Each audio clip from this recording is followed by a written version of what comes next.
行李箱忘记密码再也不用担心。原来上面有个小机关，只需30秒就可以轻松破解打开。大家好，欢迎来到小明家魔法。现在随着生活的方便，行李箱逐渐进入了我们的视野，给大家带来了很多方便，包括出差旅行，还有学生上学，装东西都非常方便。特别现在又到了开学季了，如果这时孩子用到行李箱，密码解不开是一件非常烦人的事情，既着急又闹心。那么会有什么方法能快速打开行李箱呢？方法非常简单，下面跟着视频一起来看一下吧。首先，我们来解一下行李箱密码锁的基本结构。大多数行李箱的密码锁都采用了相似的设计，密码锁上通常有3个密码轮。每个密码轮上都有一组的0至9的数字，通过旋转这些密码轮到正确的组合，再配合锁扣的开关，就能实现行李箱的锁定与解锁。那如果把密码给忘了呢？其实你还可以这样做，我们先找到密码锁的3个密码盘，然后打开手机的手电筒，将它对准密码盘下方的位置照一照。首先仔细观察密码锁上的每一个密码轮，寻找那些隐藏在数字之间的小凹槽。将3个密码轮都拨动到能够清晰看到凹槽的位置。此时虽然不一定能立即打开行李箱，但你已经迈出了关键的一步。我们转动其中一个密码盘的过程中，会发现，在密码盘下方的某个位置就有着一个小缺口。我们将这个缺口调到对着自己的位置，然后将其余另外2个密码盘下方的缺口位置也调到对着我们的位置，使3个密码盘的缺口位置在同一方向。记住密码轮的凹槽对应的数字，我这里分别是3、2、5。那么我们可以暂时记住这个组合，虽然它可能不是最终的密码，但为后续的操作提供了参考。接下来，我们需要对这3个密码轮进行统一的调整。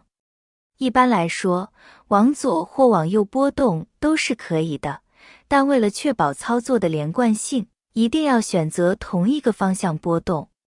比如，我们可以选择将每个密码轮都往左边拨动3个数字。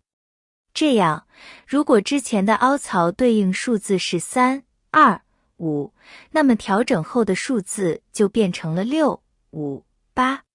完成了前面的2步操作后，你就可以大胆地尝试拨动锁扣了。这时你会发现，原本紧锁的行李箱竟然轻而易举地就被打开了。是不是很神奇？其实这就是利用了密码锁的一种设计缺陷或者说是特性来实现的。不过需要注意的是，虽然这种方法在很多情况下都能奏效，但并不是所有行李箱的密码锁都适用。行李箱的密码锁一般都是设计的3位数，当遇到密码忘记的情况时，很多朋友就会一直尝试自己所熟悉的数字，实在打不开的情况下，还会选择直接将密码锁破坏。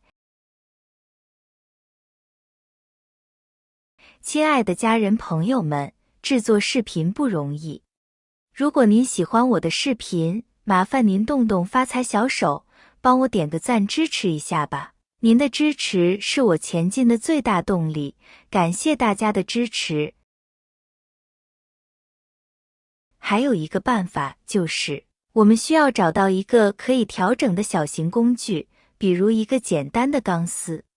此工具可以通过探测行李箱的密码锁来帮助我们找到正确的密码组合。接下来，我们需要按照以下步骤进行操作：使用钢丝扎进行李箱的密码锁孔中，稍微施加一些力量，以便探测密码锁内部的情况。细心观察钢丝进入密码锁孔后的反应。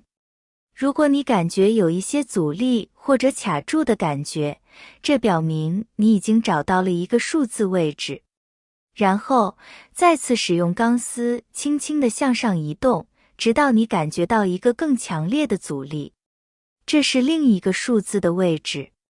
重复上述步骤，直到你找到了所有的数字位置。一旦你找到了所有的数字位置，你只需将它们记住，并按正确的顺序输入密码锁，就能成功开启行李箱了。这是一种尝试和实践的技巧，并不保证100%的成功率。因为不同品牌和型号的行李箱密码锁可能略有不同，所以建议大家在使用此方法前先确认是否会对行李箱造成损坏，避免不必要的麻烦。如何更改密码？成功打开行李箱后，你可能想要更换一个新的密码以增加安全性。其实，更换密码的过程同样简单快捷。你需要用手一直按下锁扣，保持锁扣是拨开的状态。这一步是为了让密码锁处于可更改的状态，方便你进行后续的密码设置。你就可以自由地拨动密码锁上的数字了。将数字拨动到自己想要设置的密码组合上即可。记得在选择新密码时，尽量选择容易记忆但又不容易被他人猜到的数字组合。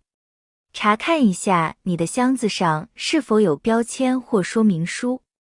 有些箱子会在上面注明默认密码。这些默认密码通常是一些常见的组合，比如0000或1234。试试这些常见密码，说不定就能开锁了。出门前务必测试密码锁是否正常。要是觉得这个方法有用，就赶紧动手试试吧，别忘了收藏起来，说不定哪天就能派上用场。这可是个实实在在的救急好办法。不仅自己能用，亲朋好友遇到同样的问题，你还能大展身手，帮忙解决，多有成就感。好了，朋友们，今天的精彩视频就分享到这里了。以前2个开密码锁的方法，你们都学会了吗？需要的话可以试试哦。感谢大家的支持和鼓励，谢谢大家了。我们明天视频再见。